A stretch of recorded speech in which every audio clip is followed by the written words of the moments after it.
众所周知，美国现在之所以能成为这个世界上的第一强国，主要得益于其拥有良好的地缘优势，地处平原，畜牧业发达，加之出海口广阔，所以航运也非常的发达。周边加拿大、墨西哥地区为能源供应，再加上全球霸权，又能为其提供到非洲丰富的矿产资源，而位于美国对岸的中国，可以为其提供一个巨大的贸易和投资市场。最为主要的是，从安全角度上看，根本没有任何一个国家能对美国本土造成伤害。这也就使得美国霸权主义思想越来越根深蒂固。不过，正所谓成也萧何，败也萧何，最大的思想除了让他们收获成功外，也注定了美国的失败。想要同时打压中俄，就是美国最大的败笔。虽然上任总统奥巴马放弃了同时打赢2场战争的战略，将其调整为打赢1场大规模的常规战争即可，可如今在特朗普让美国再次伟大这一政策下，美国只能是同时发起对中俄的打压手段，导致现在拜登政府又一次需要美军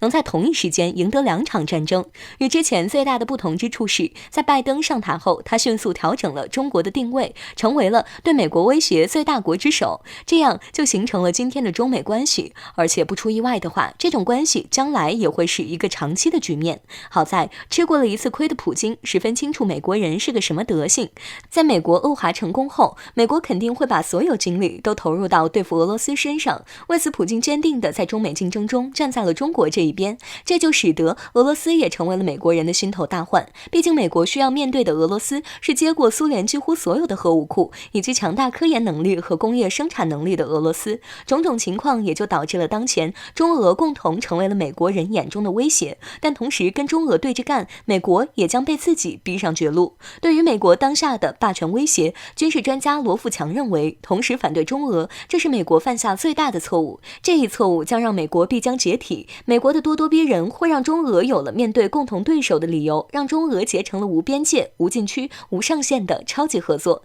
除此之外，在罗富强看来，现如今中国跟美国的关系跟上个世纪美国和苏联差不多，只不过中国成为了冷战时期的美国，而美国则是成为了当时的苏联，俄罗斯则是成了当时的中国。尽管中俄目前没有任何实质性的盟约，但中俄关系的牢固程度早已超过了同盟。中俄之间的联合必将挫败美国人的阴谋，维护世界和平稳定，维护两国的根本利益。了解美国发家史的人就清楚，美国是依靠战争发家的，因此美国也被称之为战争贩子。不过像如今这样美国接连2则战斗预警的情况却十分罕见。据美国福布斯网站报道称，俄乌边境局势紧张，俄罗斯数百军机几小时就可以横扫乌克兰。从表面上看，这是俄罗斯同乌克兰的边境争端，但是实际上这是以美国为首的北约同俄罗斯的激烈争端所引起。在美国看来，乌克兰是牵制俄罗斯的一枚绝佳棋子，所以在挑动战端这件事上，美国给予了乌克兰很大的底气。但是现如今局势发展超出了美国预期，不少分析人士指出，借助乌克兰同俄罗斯进行一场小规模的冲突最符合美国的利益。但是现在的局势已经由不得美国控制了。正如同美媒所说的那样，一旦俄乌边境爆发冲突，那么乌克兰不堪一击的空中力量将无力阻挡俄罗斯的进攻。一旦乌克兰失守，对美国而言将是一个巨大的损失，因此这是一个巨大的预警信号。而碍于俄罗斯的巨大威慑力，美国会不会进行直接的军事支援还是个未知数。除了有来自俄罗斯空军战机的威胁外，美国还更进一步的发出了战斗来临的预兆信号。同样是来自福布斯网站的预警，其表示对战争的恐惧正在乌克兰蔓延，请留意这款俄罗斯雷达车，也即 SNAR-10M1 雷达。7年前，这一关键的雷达设备就曾出现在东乌克兰的战场上。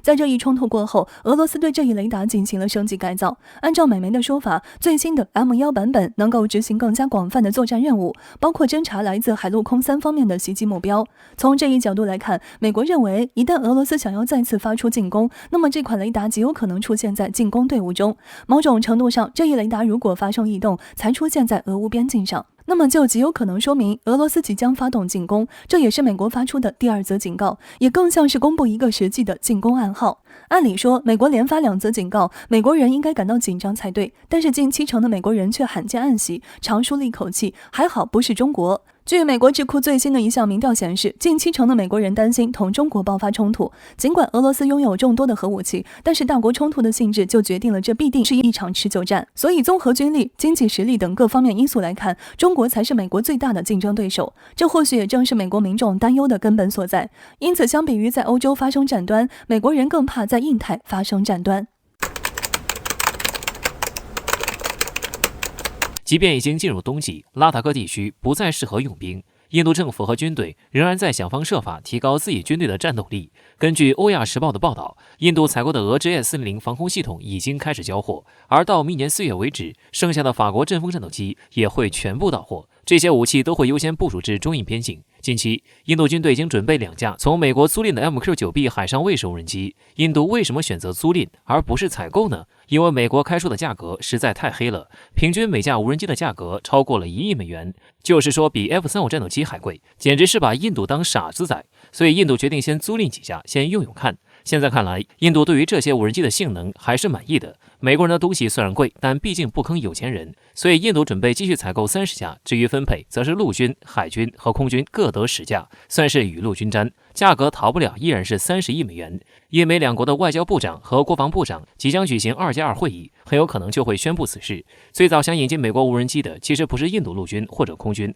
而是印度海军，因为长航时无人机可以大大提高对远海的监视能力，却不需要花费太大的人力。从海军的实际使用情况来看， MQ-9 是非常优秀的。按照美国的说法， MQ-9 针对高海拔地区的使用做出了改进，装备有多模式通信套件和精确制导武器，可以使该机具备对高价值、时间敏感目标的攻击能力。MQ-9 的武器有效载荷超过1吨，可携带4枚低域火导弹和2枚227公斤激光制导炸弹，留空时间长达24小时。但也有印度的军事专家指出， MQ-9 无人机长期执行的都是一些反游击和暗杀任务，比如暗杀伊朗伊斯兰圣城旅指挥官苏莱曼尼，而且这些任务都是在美军掌握绝对制空权和通讯安全的情况下进行的。但显然在中印边境，印度不具备完全的保障这些安全运行环境的能力。其次，中国在边境部署了大量的地对空防御系统，大多数防空武器射程都超过了 MQ-9 的武器射程，所以不太可能指望其能改变什么战局态势。而且30架的采购数量也是太少了，谁也没听说过靠30架1亿美元的无人机就能打赢战争，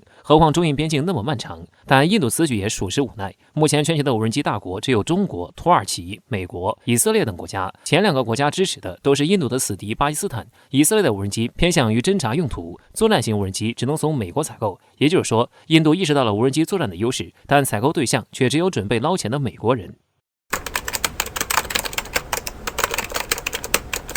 前段时间，中俄军演使得日本陷入不安之中，然后立马求助美国。在美国明确表示出不插手态度后，日本只能开始服软。俄罗斯军队先有投射10枚导弹，后有强闯日本海，5天内整整2次。这一公开性戏弄，日本只敢在背后小声抱怨，却不敢对俄军做出什么实质性的打击报复。现如今，在美国的帮衬下，日本似乎又敢出来叫嚣了。据悉，美日2国开始联合军演，参加人数可达5000人。究其背后，美国是想要提升日本的作战指挥能力，避免其在遭遇攻击时得不到及时的防御。很明显，这次2国联合军演的目的，一方面是为了提高日本自卫能力，另一方面也是想要对外界发出警告，不要轻易试探日本的底线，警示背后有美国撑腰。相关人士对此分析，美日这很有可能是直指俄罗斯，对后者发出警报。随着美军不断介入俄乌冲突，美俄对抗显然有直线上升趋势。在美国将精力大量投入解决顿巴斯冲突中时，前者也一直在警惕俄军偷袭日本，